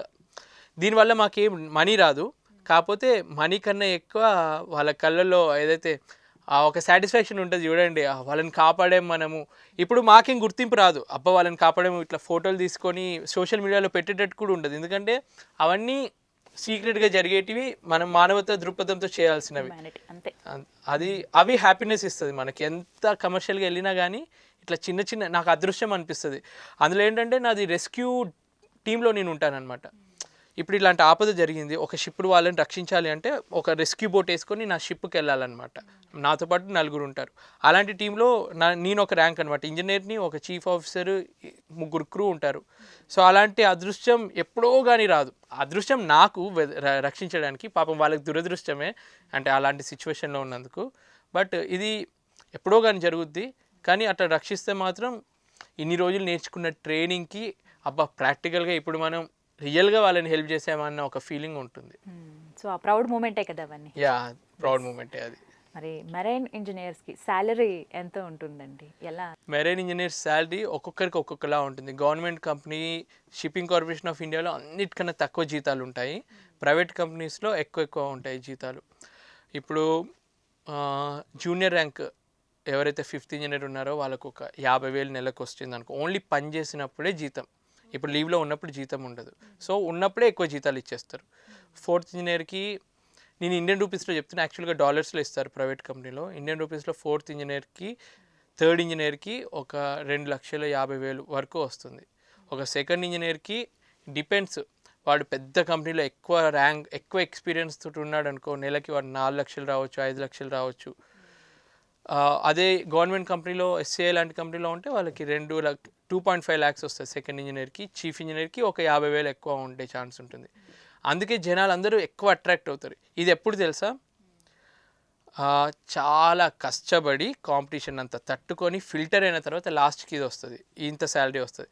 కాకపోతే దీన్ని బేస్ చేసుకొని నాకు ఇప్పటికీ చాలామంది మెసేజెస్ పెడతారు, నన్ను ఈ బ్రోకర్ మోసం చేశాడు సార్. నాకు వచ్చే ఇన్స్టాగ్రామ్ మెసేజెస్లో, యూట్యూబ్లో షిప్పింగ్ ఫీల్డ్ గురించి నేను మోసపోయాను, వీడికి డబ్బులు ఇచ్చాను. అందరికీ ఏంటంటే ఈజీ వేలో షిప్ ఎక్కేసేయాలి. దీనికి ఒక పెద్ద ప్రొసీజర్ ఉంటుంది. నేను 4 ఏళ్ళు ఇంజనీరింగ్, 1 year మెరైన్ ఇంజనీరింగ్, కొన్ని క్వాలిఫికేషన్ ఎగ్జామ్స్, ప్రతి ప్రమోషన్కి ఒక ఎగ్జామ్ ఉంటుంది. నేను ఆల్ ఇండియా లెవెల్లో షిప్పింగ్ కార్పొరేషన్లో 2nd ర్యాంక్ వచ్చినా కానీ ఈ ఎగ్జామ్ పాస్ అవ్వడానికి నేను 3-4 సార్లు ఫెయిల్ అయిన సందర్భాలు కూడా ఉంటాయి. అంత టఫ్ ఉంటుంది ఈ ర్యాంక్కి రావాలంటే. మరి అటువంటిది డైరెక్ట్ వాళ్ళు ఒక మనీ ఇచ్చి షిప్ ఎక్కిస్తా అని మోసం చేసే వాళ్ళు చాలామంది ఉంటారు. వాళ్ళందరికీ ఒక్కటి నేను ఎన్నోసార్లు చెప్తాను, అట్లా మోసపోకండి. మీరు నన్ను చూసి ఇట్లా ఈజీగా సంపాదించట్టు అని అనుకుంటున్నారు, అలా కాదు. ఇప్పుడు చాలా మోసాలు జరుగుతున్నాయి. ఎవరైనా కానీ ఎక్కడైనా కానీ ఫస్ట్ ఎట్లా ఈజీగా డబ్బు సంపాదిద్దామా అని ఆలోచిస్తున్నారు. ఈజీ మనీకి అలవాటు పడి వేరే వాళ్ళు మోసం చేసేస్తున్నారు. సో మనం మోసపోవడం నిజంగా మన తప్పే. మనము ఆశతోటి చూస్తున్నాం, కాకపోతే రీసెర్చ్ చేయాలని చెప్తున్నాను. నేను షిప్లో ఉంటాను, ఈ కంపెనీ ఎలా ఉంటుంది సార్, ఈ కంపెనీ ఎలా ఉంటుంది, నాకు ఇంటర్నెటే తక్కువ. ఇప్పుడు నేను ఆ కంపెనీ గురించి రీసెర్చ్ ఎలా చేయగలను, నాకు ఎలా తెలుస్తుంది? నువ్వు రీసెర్చ్ చేసుకో. అందులో ఆల్రెడీ ఇన్స్టిట్యూట్లో జాయిన్ అయిన వాళ్ళని అడుగు, వాళ్ళకి నిజంగా జాబ్ వచ్చిందా లేదంటే మోసం చేసిందా. నీ అంతా నువ్వు రీసెర్చ్ చేసుకోకుండా నీ జీవితానికి నువ్వు ఇన్వెస్ట్ చేయలేదనుకో, రీసెర్చ్ చేసే ఇన్వెస్ట్మెంట్ నువ్వు చేయలేదనుకో, ఇంకా నువ్వు మోసపోవడానికి రెడీగా ఉన్నట్టే కదా. సో మంచిగా రీసెర్చ్ చెయ్యి. నీకు నిజంగా తెలివి ఉంటే సోషల్ మీడియాలో అన్నీ తెలిసిపోతాయి. అంటే ఆ కంపెనీ ఎటువంటిది, నిజంగా మోసం చేస్తారా లేదా, అవన్నీ తెలుసుకొని జాయిన్ అవ్వండి. నమ్మకం ఉంటేనే జాయిన్ అవ్వాలి. నేను రాంగ్ స్టెప్ వేయొద్దని చెప్పి చాలా మందికి వద్దు అనే చెప్తాను. మెర్చెంట్ నేవీ జాయిన్ అవ్వాలనుకుంటున్నారా, వద్దు. ఒకవేళ జాయిన్ అవ్వాలని పట్టుదలతో ఉన్నారా, రీసెర్చ్ చేయండి. మీరు రీసెర్చ్ చేసి కనుక్కొని జాయిన్ అవ్వండి. రాజశేఖర్ గారు, మరి హైయెస్ట్ శాలరీ ఎవరికి ఉంటుంది? చీఫ్ ఇంజనీర్ అండ్ క్యాప్టెన్కి ఉంటుంది. వాళ్ళు ఒక్కొక్క షిప్కి ఒక్కొక్క టైప్లో ఉంటుంది. యావరేజ్గా నేను చెప్పింది ఆయిల్ ట్యాంకర్ని. ఇప్పుడు బల్క్ క్యారియర్ అని ఒకటి ఉంటుంది, అందులో రైస్, గ్రెయిన్, వీట్ అటువంటి, అది ఎక్కువ డేంజర్ ఉండదు. కంటైనర్ షిప్స్లో కూడా ఎక్కువ డేంజర్ ఉండదు. మేము ఆయిల్ ట్యాంకర్ కాబట్టి కొంచెం డేంజర్ ఎక్కువ. గ్యాస్ ట్యాంకర్ అంటే ఇంకా రిస్క్ ఎక్కువ. రిస్క్ ఫ్యాక్టర్ పెరిగిన కొద్దీ జీతాలు కూడా పెరుగుతాయి. ఓకే. సో ఇప్పుడు మీరు వర్క్ చేసేది అయితే ఆయిల్ అండి, క్రూడ్ ఆయిల్. నేను క్రూడ్ ఆయిల్ క్యారీ చేసే షిప్లలో వర్క్ చేస్తాను. వీటికి స్పీడ్ లిమిట్ అనేది ఫిక్స్ అయ్యే ఉంటుందా? ఎంతలో ఏ షిప్ అయినా కానీ ఒక 12 knots నుంచి 15 knots స్పీడ్లో వెళ్తుంది. అంటే మన కిలోమీటర్స్ పర్ అవర్లో క్యాలిక్యులేట్ చేస్తే ఒక 20 km/h స్పీడ్లో వెళ్తుంది షిప్లు అనేవి అంత హెవీగా ఉండి స్పీడ్గా వెళ్ళే షిప్లు కావు. నిదానంగా వెళ్ళినా స్పీడ్ కవర్ చేస్తూ, అందుకే నెలలు ట్రావెల్ చేస్తూ ఉంటాయి అవి. మీరు మొత్తం ఎన్ని దేశాలు చుట్టారు? నేను అసలు నేను మైండ్లో లెక్కేసుకుంటే ఒక 40 అయితే టచ్ చేశాను. అంటే అక్కడ షిప్ ఆగి నేను అడుగు పెట్టిన ఒక 40 కంట్రీస్ ఉంటాయి. అలా బయటికి వెళ్ళి ఆ ఏరియాని ఎక్స్ప్లోర్ చేసిన కంట్రీస్ ఒక 20-25 కంట్రీస్ ఉంటాయి. ఆ పేర్లన్నీ నాకు ఒక ఆశ, అన్నీ కలెక్ట్ చేసి దాని గురించి వీడియో చేయాలని చెప్పి. కాకపోతే అది చేసే ఛాన్స్ దొరకలేదు. వెళ్ళిన ప్రతి కంట్రీ దగ్గర కరెన్సీ అయితే కలెక్ట్ చేశాను అనమాట. వెళ్ళిన గుర్తు అనమాట. ఒకసారి మా పాప అన్నప్రాసన అయినప్పుడు అన్నీ ముందు పెడతాం కదా, ఒక్కొక్క ఐటమ్, అన్ని డబ్బులు ఉన్న దాంట్లో ఫస్ట్ అది చేయి పెట్టింది అనమాట. అది పట్టుకొని తర్వాత ఇంకో చేతోటి స్టెథోస్కోప్ పట్టుకుంది. సో తను చెప్పింది, నువ్వు బాగా సంపాదించున్నాను, నన్ను డాక్టర్ చెయ్యి అని చెప్పి. మీరు బాగా అర్థం చేసుకున్నారే. సో మాటల్లో వచ్చింది కాబట్టి, ఫ్యామిలీ 6 months పాటు కంటిన్యూగా అక్కడ ఉండిపోతారు. ఫ్యామిలీని మిస్ అవ్వరా? నా వీడియోస్ చూడండి మీరు, ఇప్పటివరకు మెరైనర్స్ కొందరు తెలుగులో ఎవరంత ఎక్కువ చేయలేదు వీడియోస్, హిందీలో చేసేవాళ్ళు ఉన్నారు. పర్మిషన్ ఉంటుందా? నేను యాక్చువల్లీ అది అడుగుదాం అనుకున్నాను. ఏమన్నారా వీడియోస్ అలా చేసుకున్నప్పుడు? నేను వీడియోస్ చేసేది నా వర్క్ లైఫ్ని చూపించాను ఎక్కువ. అసలు వర్క్ లైఫ్ గురించి నా షిప్లో ఇప్పటివరకు నేను ఏ వర్క్ చేస్తున్నాను, నా ఇంజన్ ఇలా ఉంది, నా మిషనరీ ఇలా ఉందని ఏ వీడియోలో చూపెట్టలేదు. నా వర్క్ టైం అయిన తర్వాత ఏదైతే ఖాళీగా నా అకామిడేషన్లో ఉంటానో, బైక్ డెక్ మీద తిరుగుతున్నాను, సముద్రాన్ని చూస్తున్నాను, నా కళ్ళతో చూసింది అవి షూట్ చేసుకోవచ్చు, అలా షూట్ చేసుకోవచ్చు. అది నా పర్సనల్ లైఫ్.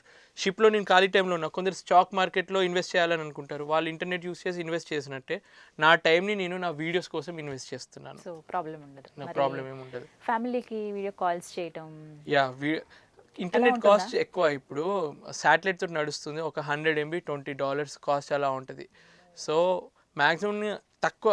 నేను మ్యాక్సిమం పాప పుట్టిన తర్వాత పాపకి ప్రతిరోజు 1 మినిట్ అయినా కనిపించాలి అన్న ఉద్దేశంతో మాట్లాడడానికి ట్రై చేస్తాను. ఒకవేళ కుదరకపోతే వాయిస్ కాల్ మాట్లాడతాను.